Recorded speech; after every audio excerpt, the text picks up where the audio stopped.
In the highlands of central Panay, which is the melting pot of Aklan, Antique, Iloilo, and Capiz, there are the people that Landa Hocano, a renowned anthropologist, called Sulud Bukidnon, or in short Suludnon. Studies about Panay Bukidnons revealed that they possess a rich and unique culture. Their culture has enabled them to adapt to the challenges and changes of their environment. Though the Bukidnons have tried to adapt to today's fast-paced world and have been assimilated through their contacts with the lowlanders, they have still been able to retain aspects of their rich and distinct cultural heritage.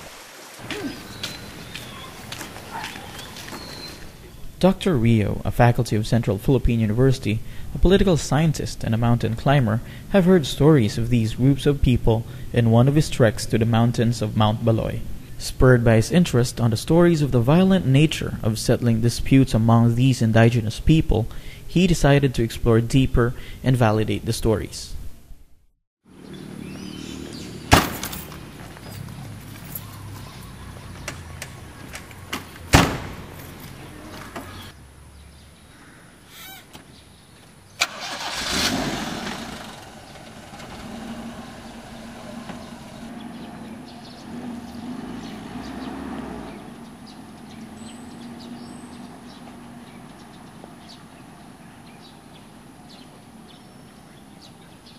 In one of my climbs in Mount Baloy, our mountain guides narrated stories of the violent means of settling disputes among the indigenous people, which they called Tubiganay. In Tubiganay, a conflict is resolved through a duel using bladed weapons with both combatants' waists tied to each other to ensure that no one escaped. I found the story very fascinating. That's why I decided to apply for a research grant, which was approved. However, when the research was conducted, we discovered that Tubiganay no longer exists in its original form. However, we discovered a very unique way of settling disputes among the indigenous people, a very peaceful means of settling disputes called Husay. So we decided again to apply for a second grant, and a grant was provided to document the process of Husay. We got interested in Husay because of its pseudo-judicial authority.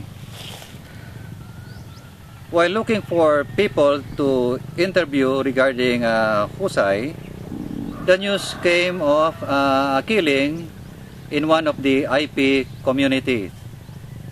When the news of the killing reached us, we requested some of the elders in the community to allow the team to document the entire process of Husay, which they did.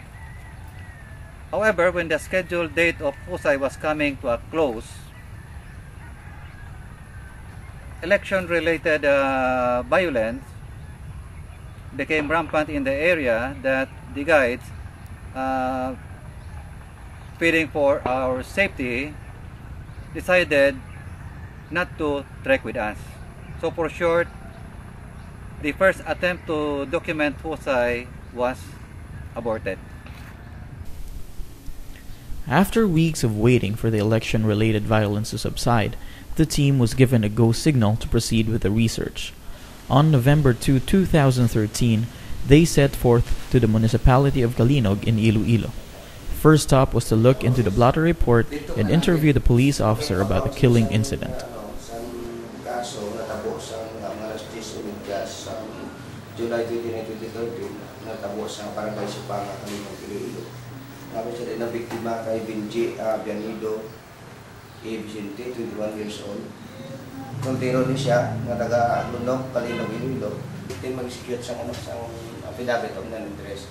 Na hindi na sila magkaso dito sa sa suspect. Kung na paano naman ang kaso, ang biktima naman to, may mo naman siyang affidavit of desistance na i-withdraw nila ang kaso o ipon nila sa korte ng kaso. May proseso, mangyari na pag-abot dito sa korte. So, dahil sa amon, amo lang ng legal na basihan na considered closed na ang case. So, kumbaga, sa ginarespeto, manggapon Yes. na hinday nyo sa pamahagi, basta nagpapalo na sila din sa PNP, nga na-settle na. After the police station, the team traveled to the different IP communities in Calinog, Iloilo, Valderrama, Antique, Tapas, Capiz, and Libacao, Aklan to interview key personalities to learn about Husay and its dynamics in the case. The first destination was Barangay Karatagan in Calinog, Iloilo.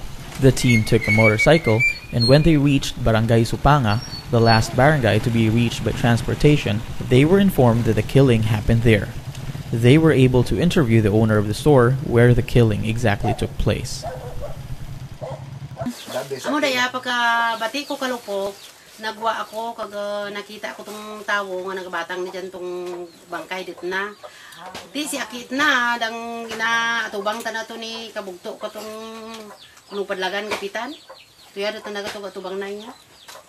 Amo mala to kag boy-boy nagrabot ya pulis akit na ay di makita kana. Pag amo to do dasun din gitawagan na namo to sa banwa sa may pulis kami na tabo diya sa Tianggi.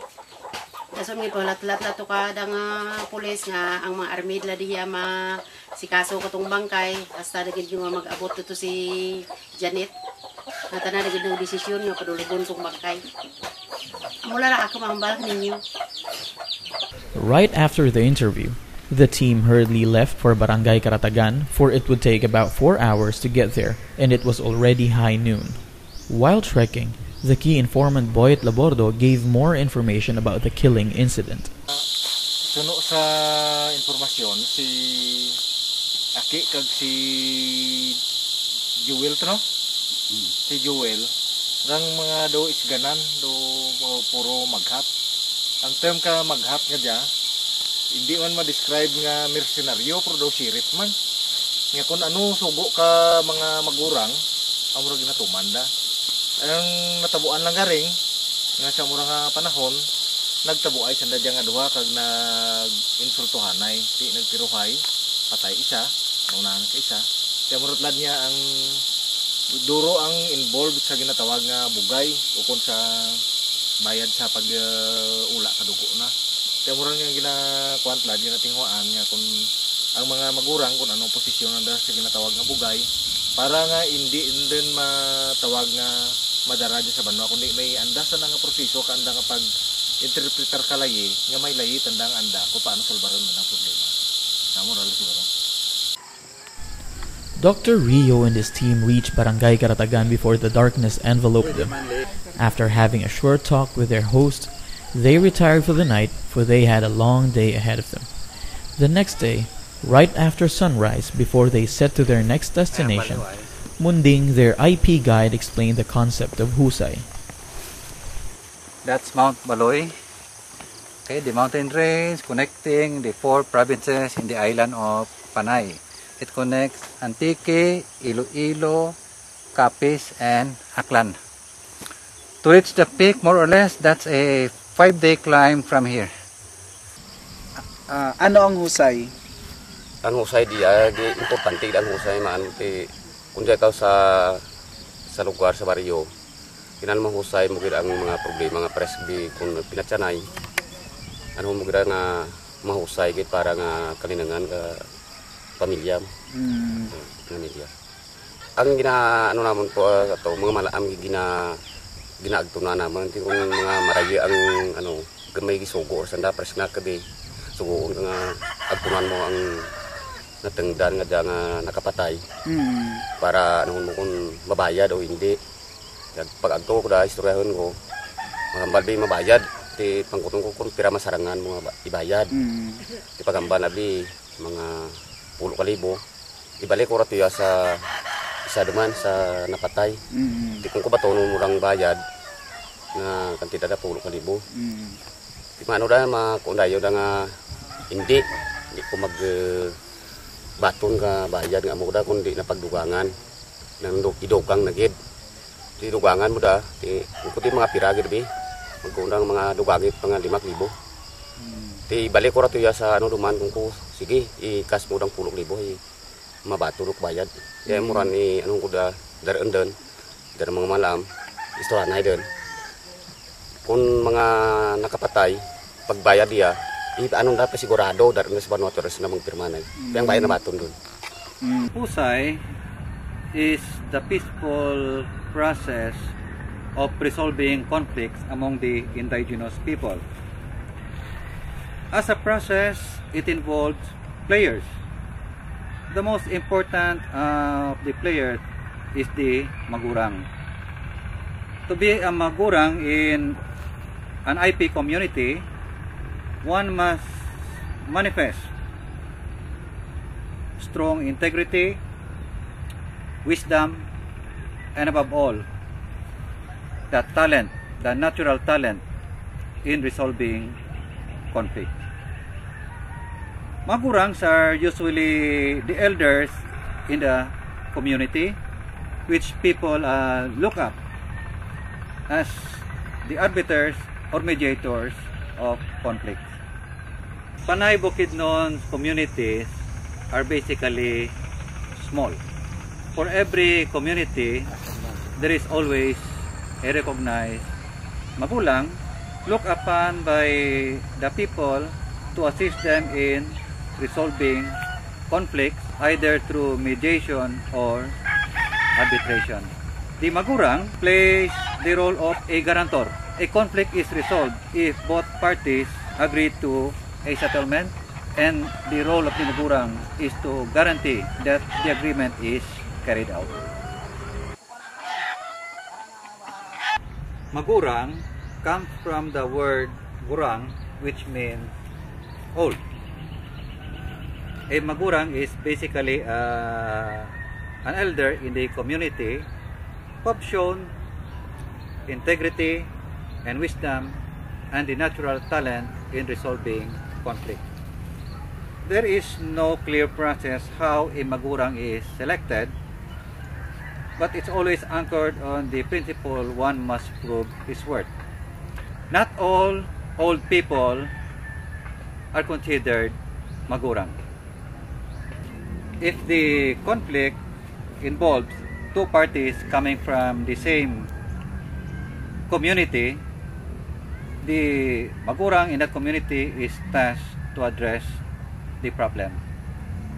However, if parties come from different IP communities, then a council of magurang is formed, each representing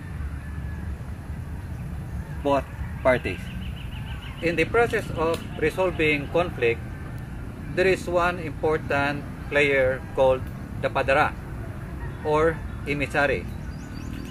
The job of the padara or emissary is to convince both parties to agree to settle the disputes in a peaceful way.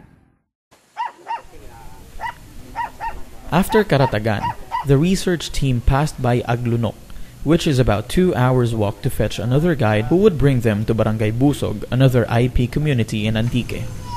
They wanted to go to Busog to interview another set of Magurangs to tell them more about Husay. This is a locally made shotgun according to the people here, made in Antique. Almost all households have this, no? That's part of their possession. According to many, this is more valuable than a carabao. In fact, some are willing to sell their carabao just to purchase this valuable shotgun. It has many functions: hunting, above all, for self-defense. Sometimes offense. I grow blood milk.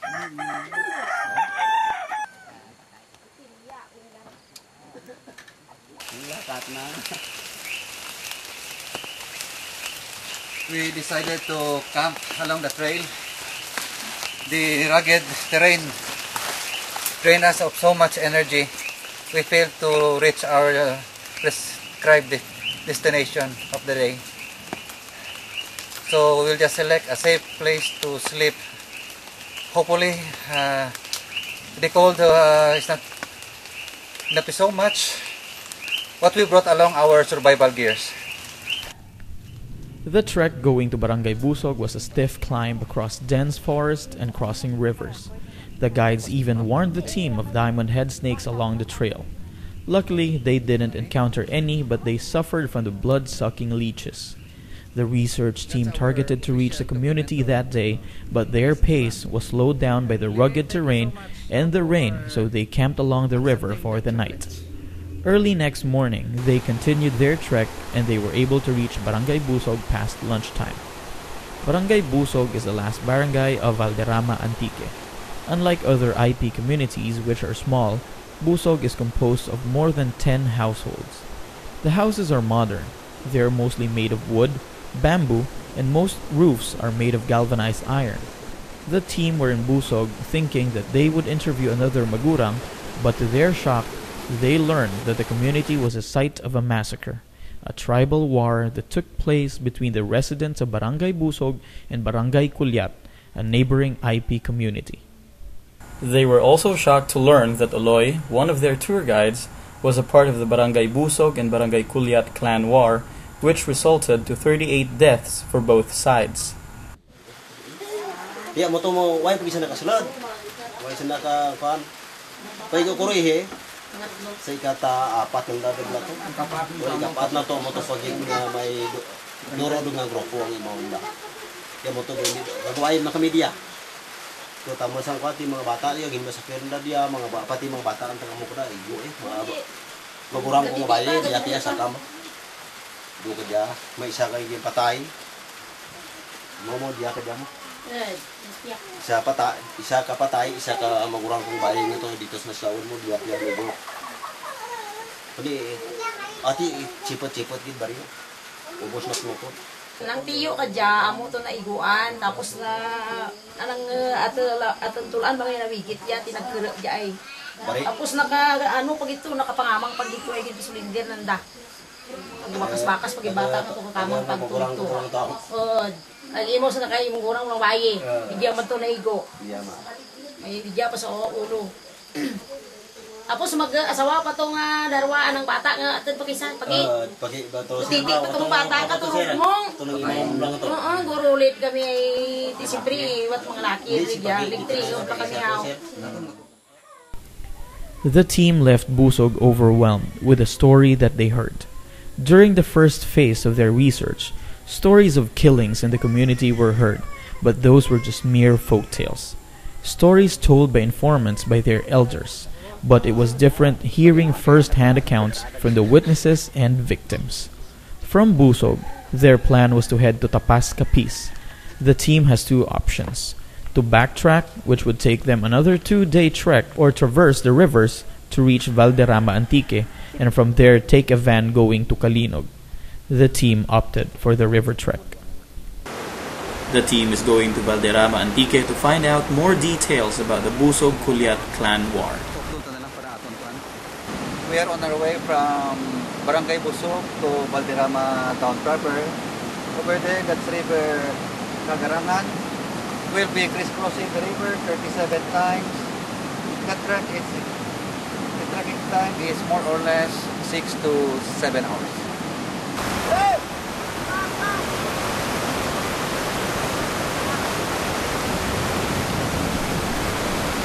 The heavy downpour of rain the previous night made it difficult for the team to cross the river. It took the guides about 30 minutes to figure out how to cross the raging river. The team almost decided to go back until they saw an IP cross the river without any effort. With this help, all the members of the team and the residents of Barangay Busog who came was able to get to the other side safely. The team gave him 1,000 pesos. It was such a big amount considering the short time he worked on getting everyone to the other side, but lives were saved. Actually, one member of the team almost got carried away by the current, and imagine there were already 3 men holding her while crossing. With big rocks, she could have been smashed and got drowned. They said that the river already has claimed 7 lives in the past. Amo ang kuan ng Apidabit of resistance nga din sa may piskalya kag ang diay nga kuan amo yang halin na pirmado kang saka judge si attorney judge Elmer Legaspi ang legal clerk of court, tapos ang si Antonio Natino ang acting presiding judge kang San Jose judge regional office sa may San Jose Antique. Upon reaching the town of Valderrama, Antique, the researchers were able to interview participants and witnesses of the series of reprisals of the Barangay Busog and Barangay Kulyat clan war. Tudlo. Yan.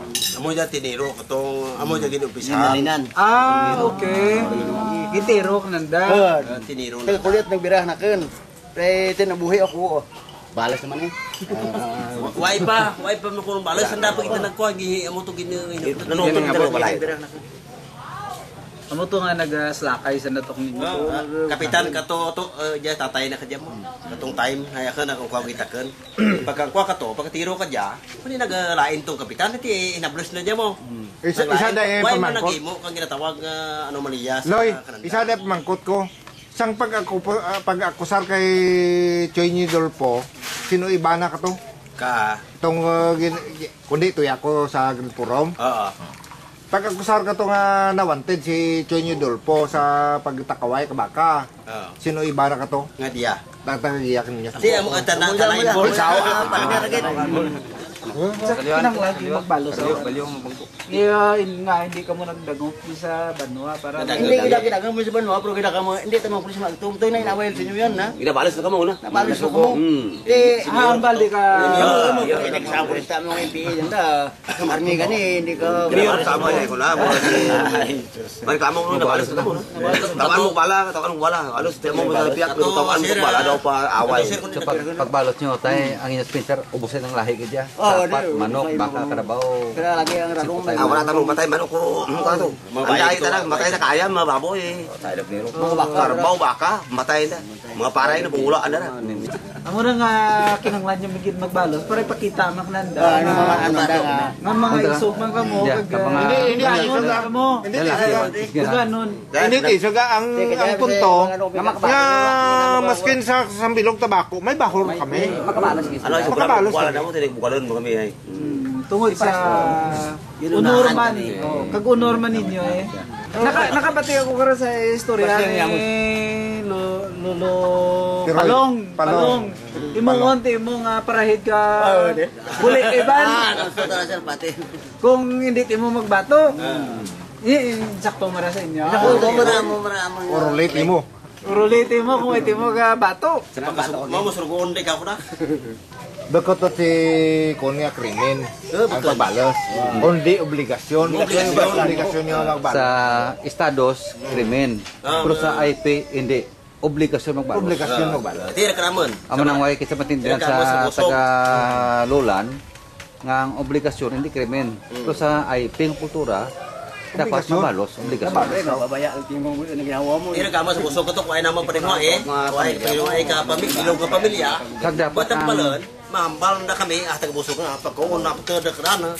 Hindi ka mo musaw, hindi kami musaw. Pagka hambal na mga dyan lang mo. Di daw sininyasa, daw maraway ba? Parehas kami nga laki, parehas kami kabuhi. Di daw ginakakubla, daw bisa matalaw-talaw pa kami, daw ginapakita, manamang daw isig mo kami gamay. Ay kung pakita mo matalaw ka, hambal mo trapo. Okay. We are now in Barangay Karagtagan, and beside me is a known magurang, si Kati Roy, who will explain to us the concept of the magurang system as an institution. Is going to explain Husay as a mode of settling conflict the indigenous way. Husay, as a process of resolving conflict, has no jurisdiction. It caters to all conflicts in IP communities like petty crimes, even violent crimes like murder and homicide. In the actual settlement, the focus of the Magurang is always the economic aspect or the bugay sa kalag. How much payment is appropriate in order to appease the aggrieved party.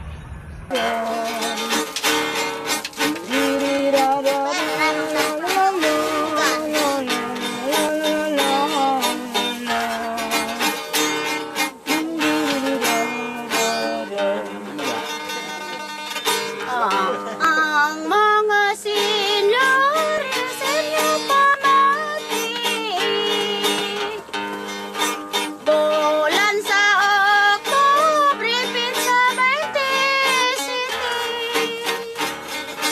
Amo ang paglakaw, tapat na lalaki, dito mapadulong. Barangay Antiki, daw ano ka subo ay lapaglarga, lalaki mabuyi agin kamusta, mga kauturan ka nakatingala daw dili ka balik sa iya paglarga. Samtang nagalakad tungay kagulangan. Due to the scale of the incident involving two barangays, the military and local government officials intervened. And in a way they were successful because both barangays agreed for a settlement, and that ended the conflict. The problem was that the military and the local government officials involved were not aware of the indigenous conflict resolution that should involve the restoration of what has been lost. No? So they should include bugay, and that was not included. So that is why after almost 20 years, the case resurfaced as one of the residents of Barangay Kulyat filed a case. The actual conflict resolution process is participated by the Magurang only. The foundation of the negotiation is to restore what has been lost. Loss of property, life, and even honor. Along this line, the Magurang tries to define what is unacceptable compensation, or commonly called bugay.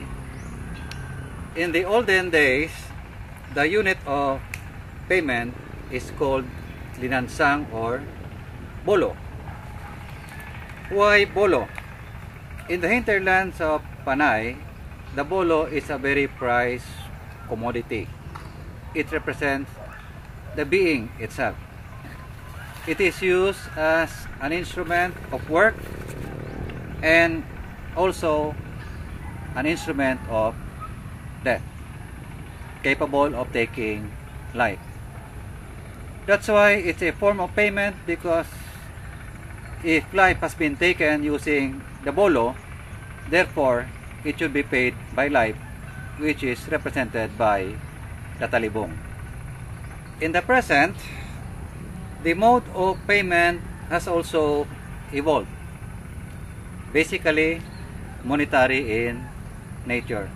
In the process of resolving conflict, the Magurang determines what is the appropriate bugay or payment. If there's an agreement between both parties, they see to it that the provisions of the agreement is carried out and they act as guarantors.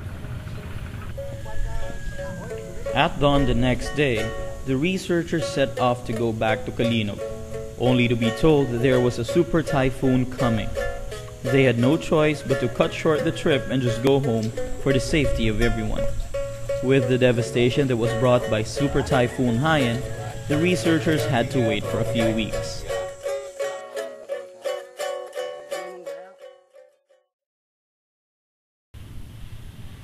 After about 3 weeks, on the first week of December, they went back to Kalinog, only to be shaken by a news that another killing took place just the previous day, and it was related to the previous case. The team's worst fear had just happened. Boyet Abordo, the informant, said last time that if the Aki Benji murder would not be settled before the election, another life would be taken.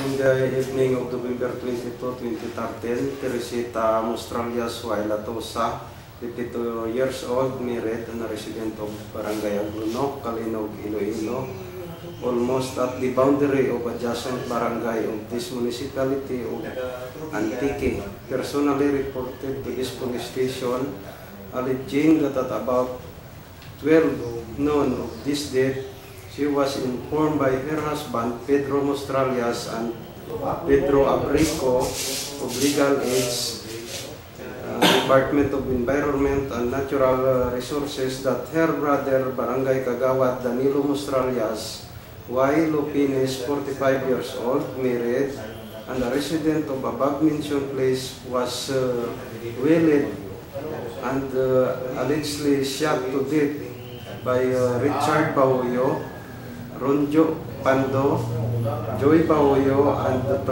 Francisco Bahoyo, all of Legal Aids and all residents of same place, by the use of unknown caliber firearms. Suspect immediately fled after the incident to unknown direction. On December 5, 2013, the family of Danilo Mostralias filed a blotter report and asked the help of the police in retrieving the body in Barangay Aglunok. The situation had become heated as stories of both parties arming themselves up for the possible escalation of the conflict. While the team waited for the family to file the case, they discussed whether they would be allowed to enter the community considering what happened. They have previously met with the family and interviewed some of them during their first trip. Actually, they met the deceased, Danilo Mostralia, during the previous research, but no one was talking. They just waited and tried to feel the situation. When the police car left to take the body, the team followed. It was another 4 hours trek. The researchers tried to slow down their pace because they didn't want to meet the body on the trail. They just waited at Karatagan Elementary School. The team attempted to document the eyepiece carrying the body of the victim, but to some reason, it was not recorded. Imagine, they could have captured the scene, but probably it was for the best interest of the family and with respect to the victim that such gruesome event not be captured on film. But they were able to film the group of policemen panting and trying to keep pace with the eyepiece who were carrying the body. The police are actually escorted by armed indigenous people carrying locally made firearms that are not registered. They cannot arrest them because that means they need to arrest most of the IPs because most of them possess these kinds of firearms. Pahalin ang dadya sa may ranman ni kung sa ano katani ibo, isaka sa nagdan he. Paabot lang nga kailo sa sa Bukawi. Dito karam troan sa dan dito. Sino na tiruhan kung sa dan? Upod ang na ang mga DNR at mga tao na magyang nagagagamit.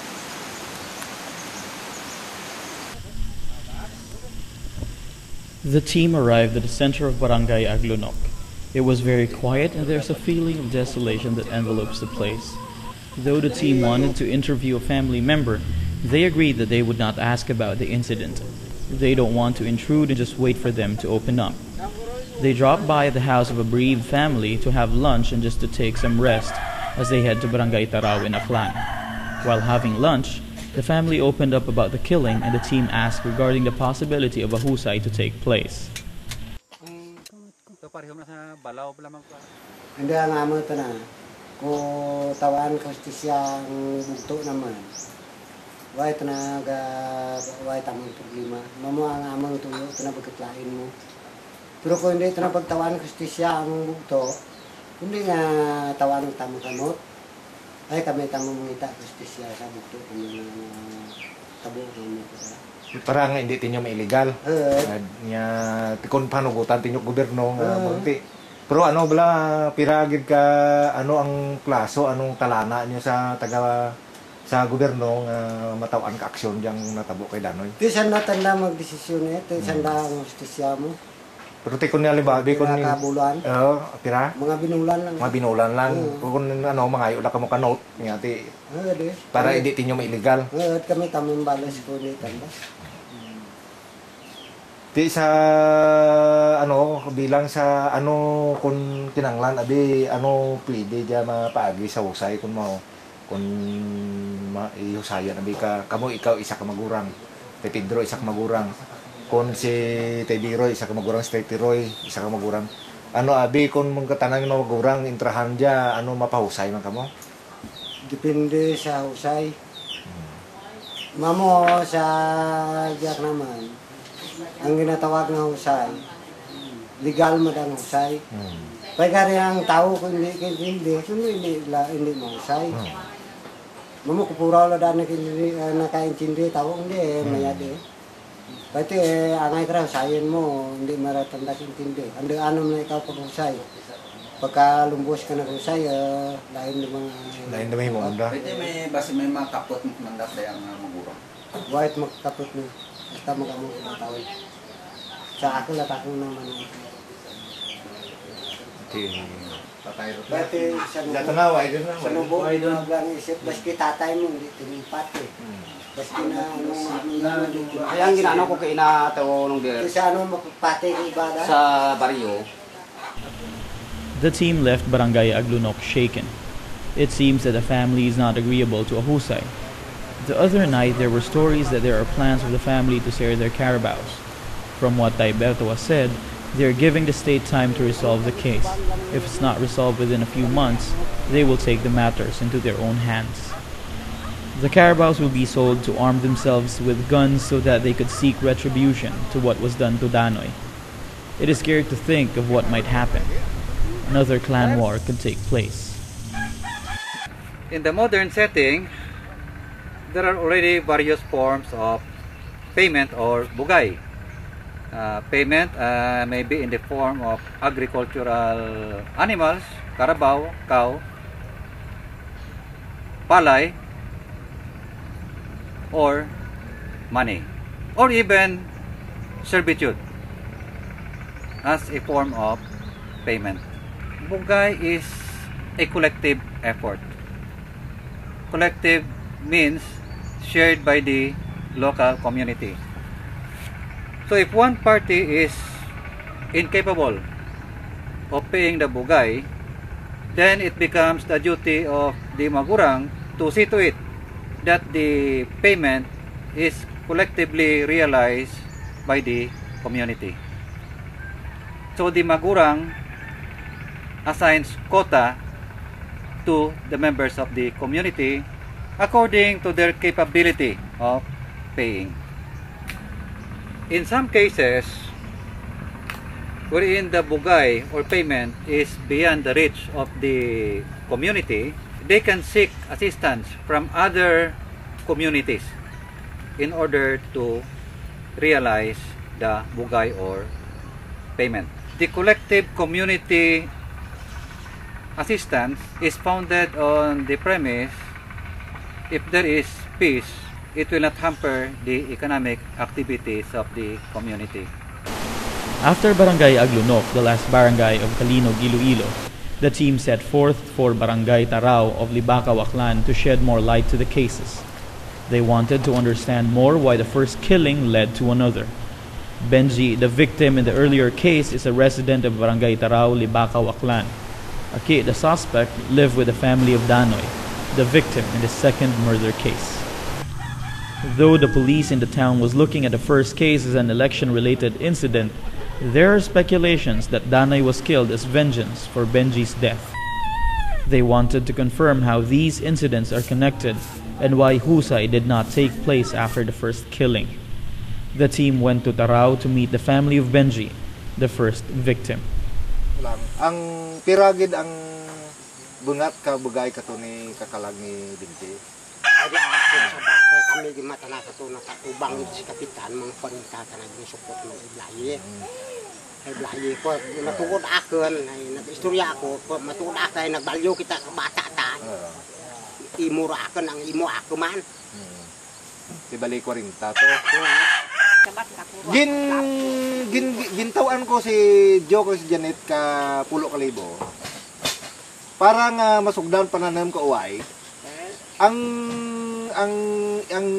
isa ka bahin nga kun nakasaka sa dagi ginsugo ko masanda ay masaka di ginmak mo ang tunay nyo to si Migberteng kag iusisaen kun ano day plastada ka bugay sa kalag ay nagahilat kami ge nga mabulig Ito sumilip pintos pala na ano naman, tatlo pala kami. Kaya ang tuyo naman kung ang bagay, daw masugot ng sumtanay daw kamo, mga kulikta kami. Basi masubra pagit man dyan, gani, dagat ito makita naman. Nag-istorya kami ni Kapitan Silo ka hapon sa Kartagan.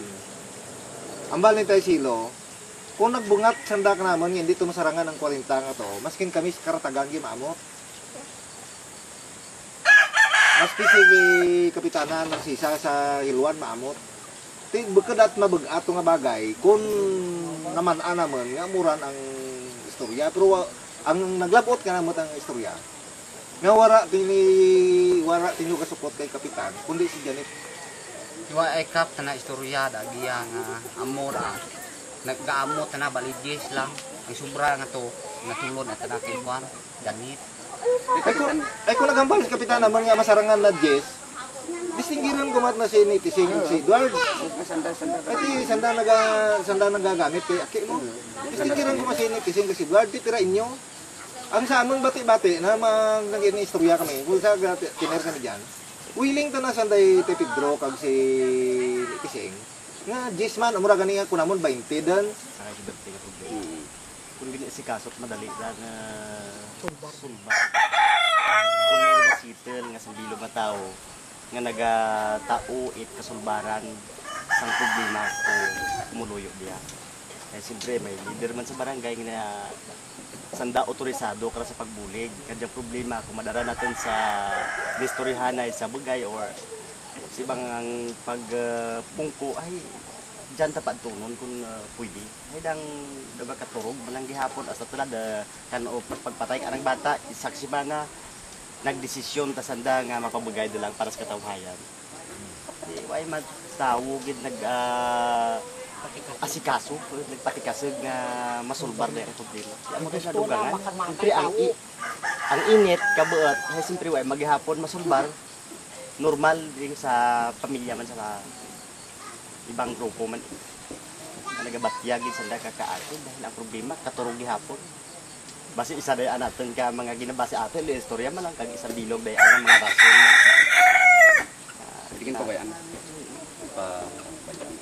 Kay gani si agurang biroy gi.